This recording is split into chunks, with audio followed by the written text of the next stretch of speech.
Hello সব guys, কি অবস্থা? সবার তো কেমন আছো সবাই? আশা করি সবাই খুবই ভালো আছো। তো চলে এলাম তোমাদের মাঝে আবার নতুন আরো একটা ভিডিও নিয়ে। তো আজকে যাচ্ছি হচ্ছে বাসা থেকে প্রায় 15 কিলোমিটার দূরে একটা প্রীতি ম্যাচ খেলতে। আর এই ম্যাচটার জন্য কিন্তু আমাকে কল করছিল যে ভাই আমাদেরকে একটা ম্যাচ খেলে দিতে হবে, একটা প্রীতি ম্যাচ। তো গত একটা ম্যাচ ওরা নাকি খেলছে, এখানে গোলকিপারের জন্য 4টা গোল খাইছে নাকি। তো এই জন্য আমাকে আজকে বলে রাখছে যে ভাই আপনাকে নিয়ে যাচ্ছি, আপনি কিন্তু অবশ্যই মান সম্মানটা রাখবেন আমাদের। তো যাক না কেন, আমি কি করি না করি বা আমি তাদের সম্মান রাখতে পারি কিনা সেটা কিন্তু তোমরা পুরো ফুল ভিডিওটা দেখলেই বুঝতে পারবে। তো চলো মাঠে যাওয়া যাক, লেটস গো। আমরা কিন্তু আনুমানিক 35 মিনিটের মধ্যে চলে যাই সেই কাঙ্ক্ষিত মাঠে যাওয়ার পরেই কিন্তু আমি আমার প্রয়োজনীয় জিনিসগুলো বের করে নিয়েছিলাম। অ্যান্ড পাশাপাশি আমার এলাকার যে প্লেয়ারটা ছিল ওদের টিমের হয়ে খেলতে গিয়েছিল, ও কিন্তু ওর ব্যাগ থেকে প্রয়োজনীয় জিনিসগুলো বের করতেছিল, বাট একটা অপ্রয়োজনীয় জিনিস কিন্তু বের করেও দেখিয়ে দেয়, যেটা আর কি দেখানো উচিত ছিল না। যাক না কেন, সেটা আমি মুখে উচ্চারণ করলাম না। অন্যদিকে যখন মাঠে খেলতে গিয়েছিলাম তখন কিন্তু এই মাঠটা দেখে আমার খুবই রাগ হয়। এটার কারণ হচ্ছে একটা গোলবারের সামনে ছিল কাদা, অপরদিকে কিন্তু পুরো মাঠটা উঁচু নিচু ছিল, যার কারণে কিন্তু আমার মাঠটা দেখে একদমই পছন্দ হয় না।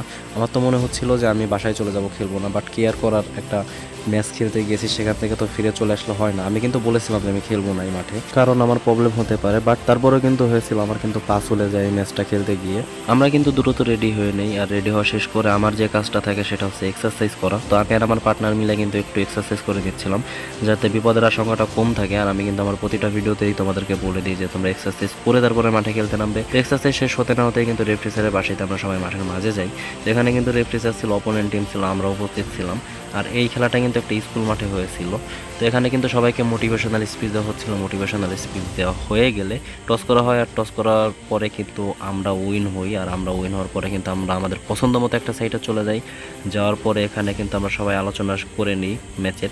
তো ম্যাচের আলোচনা শেষ হলেই কিন্তু আমরা দোয়া করে দিচ্ছিলাম যাতে আমরা ম্যাচটা জিততে পারি, পাশাপাশি সুস্থ এবং সুন্দরভাবে যাতে মাঠটি ত্যাগ করতে পারি। আর আজকের ম্যাচ ফলাফল কী হয়েছিল সেটা কিন্তু তোমরা পুরো ফুল ভিডিওটা দেখলেই বুঝতে পারবে। আর আমি তাদের সম্মান রেখেছিলাম কিনা ম্যাচটিতে সেটা কিন্তু তোমরা কমেন্ট করে অবশ্যই জানাবে। অন্যদিকে দোয়া পড়া শেষ হতে না হতেই কিন্তু সেই কাঙ্ক্ষিত ম্যাচটি শুরু হয়ে যায়।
আজকের ম্যাচটি কিন্তু এখানে শেষ হয়ে যায়, পাশাপাশি 1-1 গোল সমতা নিয়ে কিন্তু ম্যাচটি ড্র হয়েছিল।